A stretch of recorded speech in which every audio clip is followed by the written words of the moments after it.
saniye qalıb. Bir Mehdi Rızayev, Eşkin Tağıyev, Vəli Qafarov. 2, 1, vaxt bitdi. Hakimin qərarı. Azərbaycan dünya çempionudur. Azərbaycan dünya çempionu olur. Milli futbol üzrə komandamız dünyanın en güclüsünü. Öz uşaqlarımız hamıdan güclü oldu. Hamını məğlub etdilər. Teşekkürler size. Milli komanda. Minnettarız size. Səbirsizliklə gözləyirdi amma azarkeşləri səni hər kəsə nümayiş etdirdik. İndi kubok təqdim olunur. Kubok təqdim olunur. Dünya çempionu Azerbaycan komandası.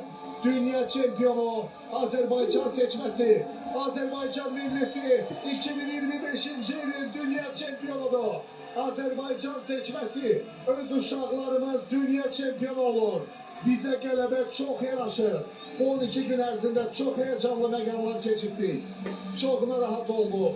Səhvlərə görə biraz heyecanlandıq. Gol vuranda sevindik.